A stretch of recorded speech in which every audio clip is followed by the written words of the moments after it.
Trying to share my screen. I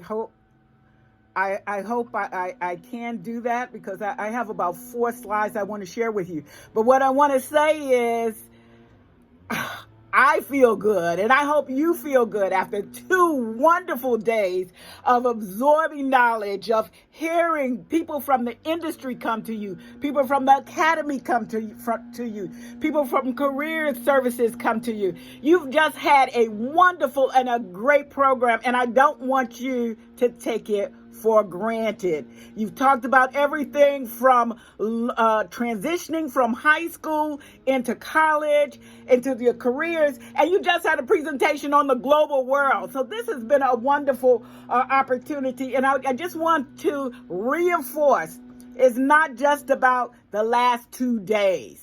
This is your career and your future, and you can shape it. Now, there's a lot going on in the world right now, including the COVID-19, some social unrest, and a lot of stuff is going on around you. But it's up to you to focus on your future. And we have been talking about the future of work and entrepreneurship. I'm an economist by training, but we've been talking about it for a while now. We just presented it to the UK around November of last year. December, we were in Bangladesh. In January of this year, we were in India. And I have 4 slides from a bigger presentation I want to share with you because it's about the future of work. And so let me see if I can just share my screens, and then I'll come back and close with you a little bit about what we're doing at Megger, our financial simulation lab, our new financial economics program that is completely online, and just a real quick summary. I'm not going to hold you too long because I know you've been involved for 2 whole days. So let me see if I can share this. Okay, and let me see if I can do a screen. Yeah. Oh no, wrong one. Let's go to this one. Right. We work with a team of global practitioners and academicians. They're from Chile, from Kenya, and we have 2 or 3 faculty here, and we also work with our advisor who is a banker. All right. So the work that we do and that we have gotten to be known for is the future of work and entrepreneurship for the underserved. We presented last week to the Kaufman Foundation. We were the only East Coast college in the presentation. This is the real reason I want you to look at this particular chart. What you have been talking about today is the hard skill of accounting.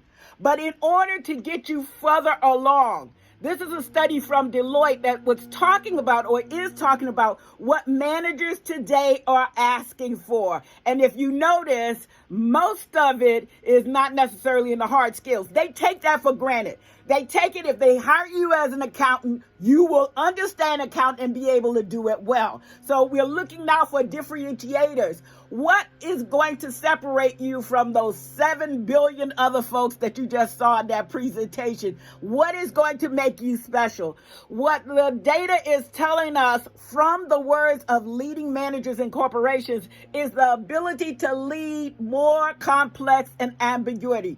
Who would have known about COVID-19 and how it could disrupt business and disrupt our lives? Also, the ability to lead through influence. The command and control is not going to work with the workforce that you have today. You're not just going to be able to say, do it because I'm your supervisor, but you're going to have influential skills.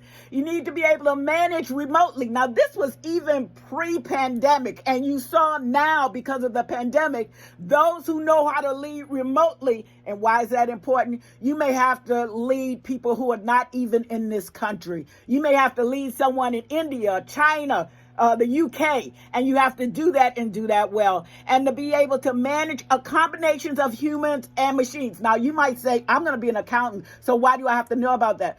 Today in our classrooms, Professor Tucker didn't talk about it yesterday, but we have a collaborative agreement and partnership with 24/7. They are a European-based firm that is AI in accounting. A lot of the lower end tasks the bookkeepers no longer are doing, that is done by artificial intelligence. Will they still need you? Yes. They need you to be creative. They need you to think. They don't need you to do rote memory tasks in the future. And some you will find that they don't need it even now. You need to be quick on your feet. Why do you need to be quick on your feet? That is my next slide. You need to be quick on your feet because the new technologies, we're talking about AI now, but take a technology that's coming. Some of the technology is not even here. So you need to be able to make decisions based on the information that you have. The rate of change is phenomenal. And demographics, this is why diversity is so important worldwide. Worldwide, the workforce is diverse. So it's not only good enough for you to know how to work with your friends or people around you, but you need to learn how to work with people who are all kinds of differences because they could come from anywhere in that 7.7 billion. I love that slide that he had. 7.7 billion people you are competing against. And what is going to make you look better? You're going to be tuned in to the changing customers' expectations. It's not good enough to say mass production will produce it and everybody will buy. That is not happening anymore in business, and it won't be happening when you matriculate out. The last busy slide I'm going to talk about is just artificial intelligence is already here. 3D printing is already here. Some of the other technologies is here, but it's not a specific technology. Understand, by the time you get out and you're accountants, there will be different technologies with different issues and different problems. So that brings me to my very last slide. Developing new effective leaders, that would be you. I looked at some of your profiles of who you thought were your mentors, and so many of you were looking at family, your parents, people you could touch and feel as your mentors. Well, understand, they did what they had to do, but you have to learn how to learn. Why? Because things are just going to be changing much faster in your world than it changed in theirs and than it changed in ours.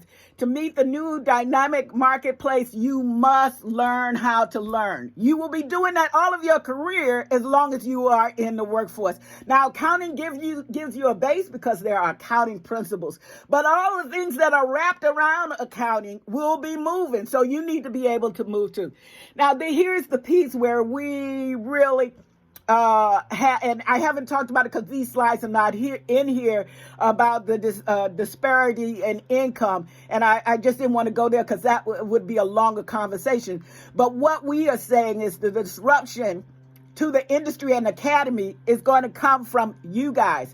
We see in the literature now that students don't want to wait 4 and 5 years to get prepared. Some people, in order to develop that app, they're willing to go online, tutelage themselves until they are able to come up with what they need to do what they want. So what I'm saying is industry and academy.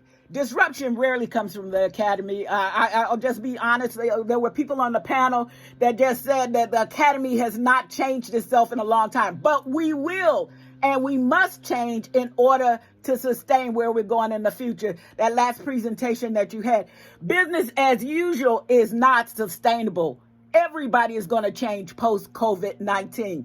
And so therefore, what I want to encourage you, you might say, oh, I've had 2 days. Oh, I was in high school. Oh, I'm going to college and it's so long. Get used to it. Lifelong learning will increase in this unscaled economy. I didn't tell you what that was because that would take me too far off my chart. And you need to understand other cultures and other people. Why? Because global partnerships will accelerate because of the transfer and help to change the world.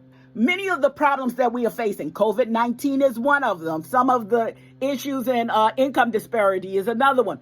They are bigger than any one country working alone can solve. So we need everybody to come to the table. No one is throwaway. We need all of your best work. And so what I want to say just a little bit, even in the time that I've been at Medgar, that's been 4 or 5 years, we've developed a financial learning lab. We combine economics and finance together. I heard Antoinette telling you a little bit about fintech.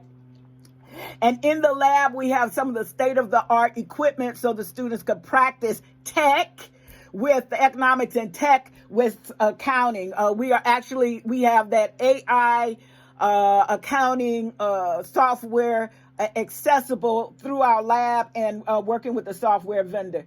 And so if you don't remember anything else I've said in this fast time that I have quickly taken you through a lot of the future of work, I want you to remember that you are in a place today to change your world and to change the world of those very mentors and parents and the rest of your family you have. You are in the driver's seat. Don't let anyone else tell you. You can study, you can execute, and you can excel to be the leader I need you to be, because I need you to be in a place where you can take care of me. Thank you.